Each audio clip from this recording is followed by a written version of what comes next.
Oke guys, hari ini kita akan berburu pengetahuan sedikit ya. Nah, kita akan belajar dari ini. Nah, berburu apa saja, hadir di Jul Aquascape untuk berburu pengetahuan. Kita akan bicara nanti secara sederhana ya, sedikit saja tentang aquascape, terutama akar.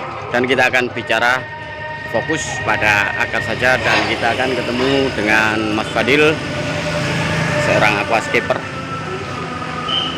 yang praktisi begitulah, yang memberi jasa untuk membuat dan mendesain aquascape. Kita di Jul Aquascape bersama berburu apa saja.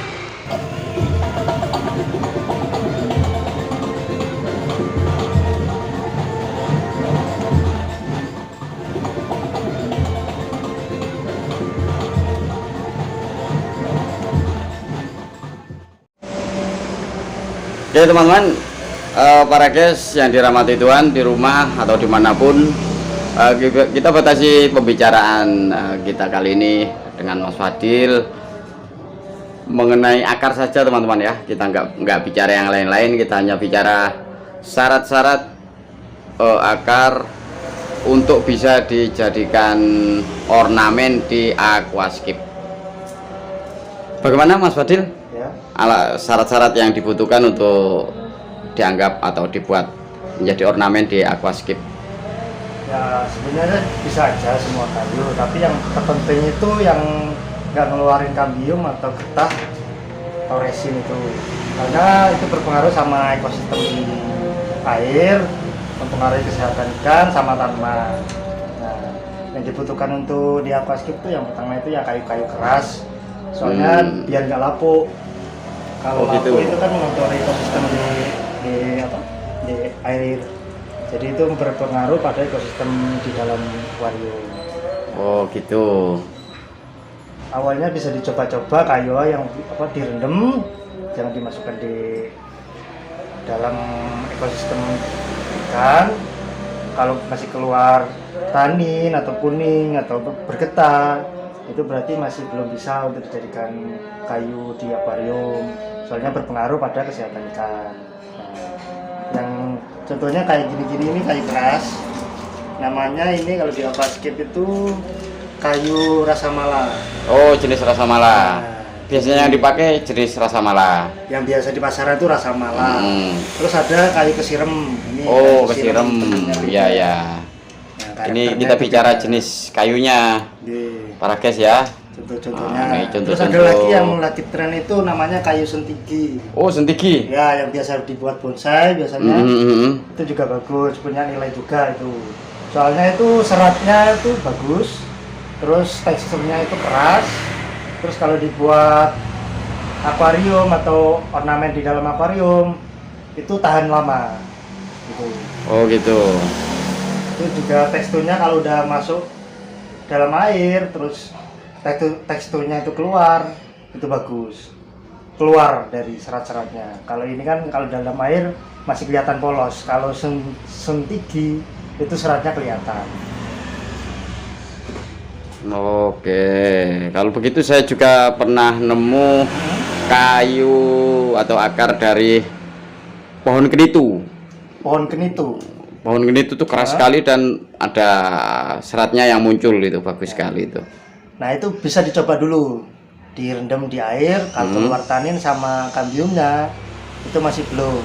Jadi mungkin diproses dulu, mungkin bisa.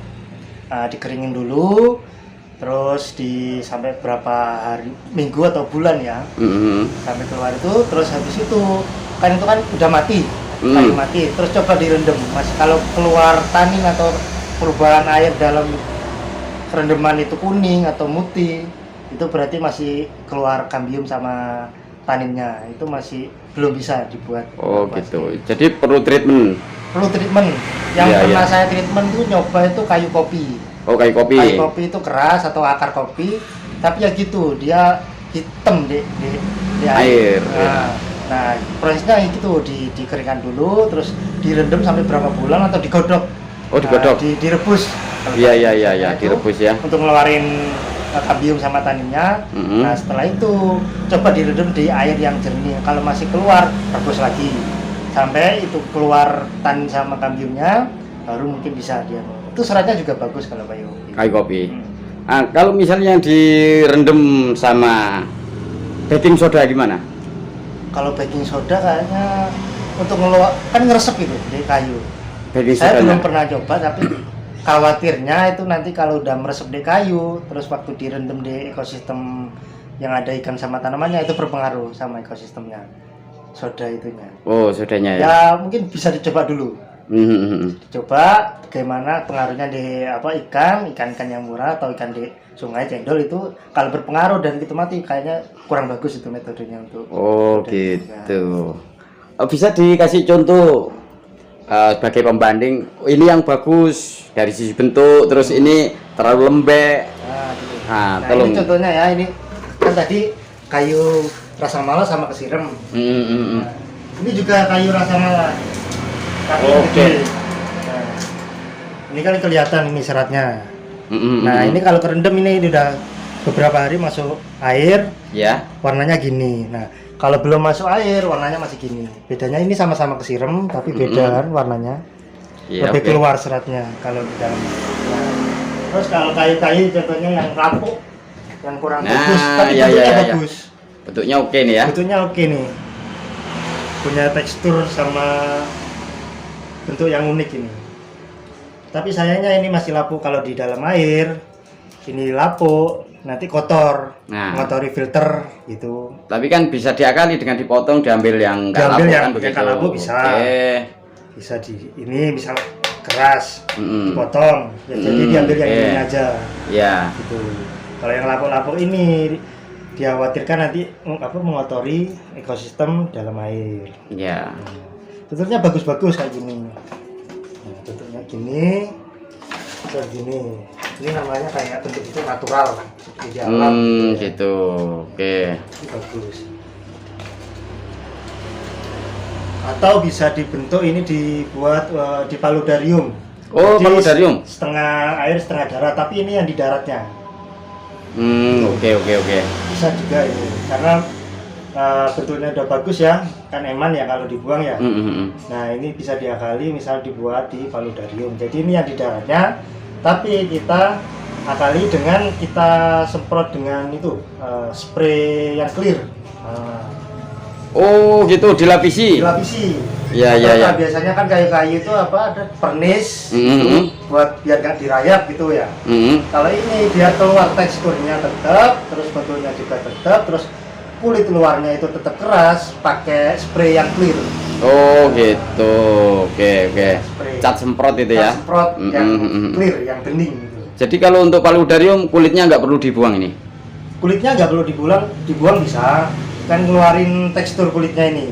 Cuman di clear itu tadi, disemprot clear untuk mengeraskan bagian luarnya yang lapuk ini. Oke, masuk. Gitu. Jadi masih bisa dimanfaatkan, tapi untuk di paludarium. Tapi untuk di dalam akuarium ini lapuk. Jadi untuk gitu ya. Untuk paludarium masih bisa ya. Yang diakali di spray tadi. Ya, ada yang ditanyakan lagi? Mas Yuka? Oke, saya kira itu saja yang saya tanyakan mengenai akar. Kita sudah dapat sedikit ilmu dari ini Bang Jagonya akuarium, aquascape maupun paludarium. Nah, sekarang kita lihat contoh-contoh hasil kreasi dari Mas Fadil. Monggo. Oke, teman-teman. Ini para guys, ini yang sudah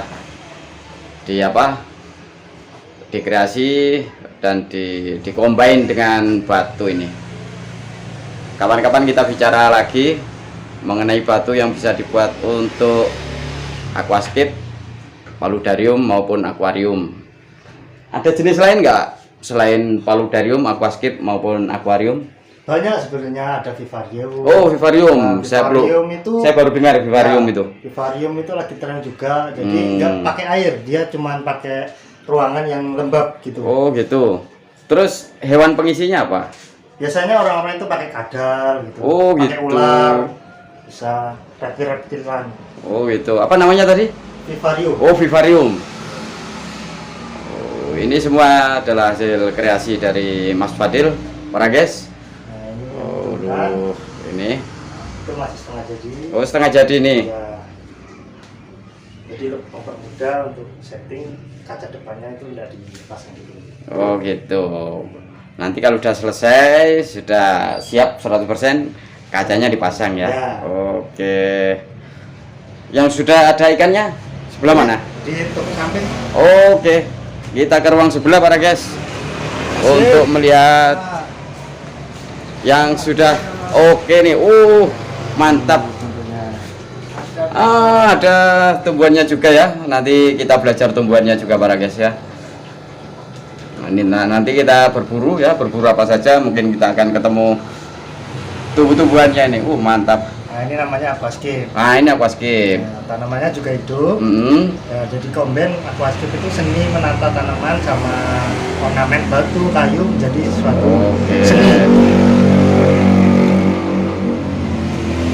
Ini ada lagi, ini Oke. tema hutan. Oh, ini tadi tema apa ini yang ini? Diorama hutan. Oh, ini Sama diorama ini. hutan. Ya. Oke.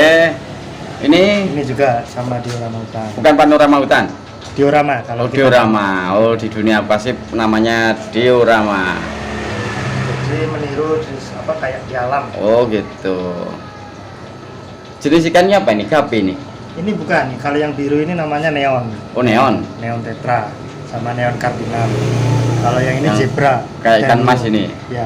Oke. Jadi para guys yang di rumah silakan kalau butuh tanaman untuk aquascape, akuarium maupun paludarium, juga vivarium, silakan menghubungi Mas Fadil ya. Tadi nomornya sudah saya pajang di video awal tadi para guys ya. Oke para guys, itu saja yang kita pelajari dari Mas Fadil. Semoga bermanfaat ilmu tadi itu. Terima kasih Mas Fadil. Sama-sama. Semoga kita suatu saat ketemu lagi ya. Ya. Kita akan bahas aquascape Jenis-jenis untuk jenis-jenis lainnya ya. Misalnya batu atau apapun yang berkaitan dengan aquascape. Para guys, terima kasih sudah menonton. Semoga bermanfaat. Sampai jumpa. Ciao.